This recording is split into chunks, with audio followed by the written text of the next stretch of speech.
What's going on, guys? We got another Hocus Pocus star here, Mr. Omri Katz. How are you doing today? I'm doing great, and how are you doing today? I am very well. Sweet. So before we start talking about Hocus Pocus, I feel like we should also draw some attention to your shirt here, because Eerie, Indiana. If you guys don't know what this is kind of like a precursor to like Goosebumps. Are You Afraid of the Dark? This kind of is. But it fell under the radar, so why should people check it out? Why should people check it out? I think it stands, the test of time. It's not outdated, other than maybe some of the, cinematography, but the storylines are great. It's adventurous. If your mind wanders and you're curious, I think it's just a fun show to watch. I believe it's streaming on Amazon. I could be wrong, but I'm pretty sure it is. It definitely was, but I'm not sure if it still is. But if it is, check it out. Yeah, so it's Thanks, you owe me a call. Oh, dang. I guess I can't do the interview anymore. It slipped like through my age gap, and I just came across it randomly one day, and I was like, this is really awesome. Pretty awesome, yeah. I trying to show it to my girls' kids. And we watched one episode, but it wasn't like I found like a rip on it, and it just wasn't, and they just weren't interested. But I kind of want to revisit it just to kind of bring back some old memories.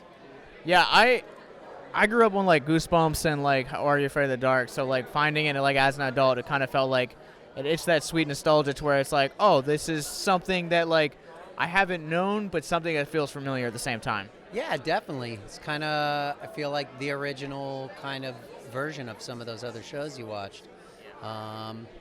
We always used to describe it like Tom Sawyer meets Twin Peaks, That's an accurate description. That's a pretty accurate description. It was always like, that basically describes it in a few short words. Well, so I have a question that you may have never been asked before. Okay. So I rewatched Hocus Pocus, as I was telling Jason a few months ago, and something caught my eye in your character's room. Uh-oh. And that is a Pinhead Skateboard. Really? There is a Pinhead Skateboard in there. No way. And it is the Hellraiser 3, I don't know. From the Hellraiser. Yeah. It's weird. And that's one of my favorite movie monster scary characters. I'd say Pinhead. So that I wasn't aware of that, but now I might go back to check it out. I wish that was something I jacked from the set and kept. That would have been dope. It's like it's in like a couple shots, but like I saw it and I was kind of just one of those things. I was like, rewind that, make sure my eyes aren't deceiving me, and I was like, sure enough. Huh. Yeah, I'm going to have to go back and see that because I don't recall any bit of that. Maybe I don't pay enough attention to detail. I'm a cinephile, so I pay attention to like all the the little like weird nuances that take place in the background. You should get into, you could be like the person that keeps track of continuity on set. There's always a person that's like, okay, in the last shot, this and this happened, to make sure that we don't totally mess things up. That seems like a big boy job. I don't know if I'm ready for that. Well, I'm sure the pay's pretty good, and you'd be union. That's very true. You're like, oh. I think you might have just sold me. Well, obviously, most people are probably clicked on this to talk about Hocus Pocus, and tell me about what it's like living in the legacy of something that has lasted generations. Honestly, I'm as surprised and shocked as anyone. I think when we were filming the movie, nobody really anticipated 30 years later, it'd just be stored on the shelf collecting dust type of situation is what we thought. And here we are now, doing conventions, and it's more popular than ever. So I think I'm just as surprised as anybody. The expectations of this is just, I don't know, just kind of threw us all off. So I don't even know what to think about it. So coming into the convention circuit, you just took a picture before we started this interview with cosplayers that were dressed up as the Sanderson sister. What's it like to see something that was a part of your childhood brought out and how it has endured and just touched so many different lives?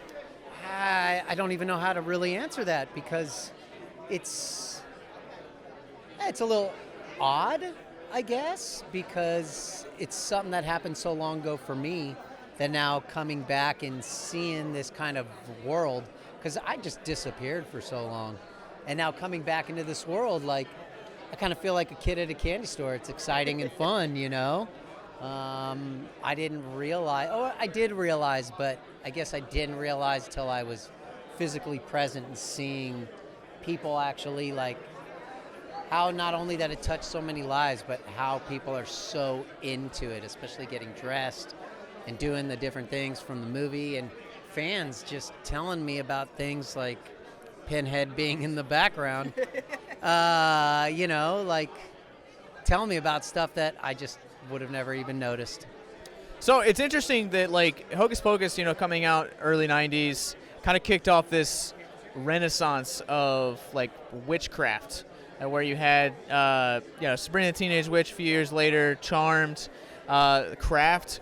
What's it feel like to be, like, you were at the pioneer of this one? One of the OG witch movies. I didn't think about it much then. I don't really know how I feel. I mean, I guess I feel honored and proud that, you know, it was part of something that kind of ignited some other stuff. I mean, look, we got Bewitched before, which was a sitcom stand-up. A sitcom for back then. And what other time? I mean, obviously we had, like, Wizard of Oz, so witches have always drawn, I think, but yeah, so I guess we're somewhere there in the mix. Did you get along with Binks the cat on set? The actual cat? The actual cat. So we had like 20 cats, and each one of them performed something different. So yeah, we got along great. I mean, we all smelled like cat food and had these clickers on us to help, like, you know, because they all responded to these clicks. But yeah, I think we had I think if you ask the cats if they're still alive, that we had a good relationship with them. I always like reading articles that, like, they always say, like, there's two things you never work with are kids and animals. How true is that? In show business, I guess it depends on the child.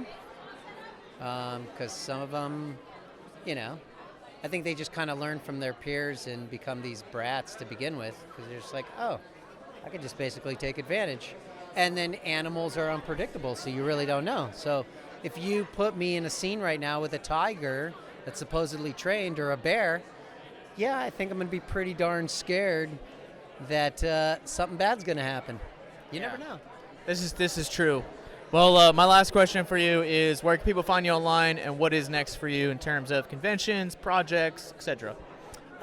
People can find me. I'm not too much online, but you can find me on Instagram at DanksterOms or Dankster_Oms. And currently, I'm not working in show business. I'm building a cannabis brand. Hold on, keep it rolling.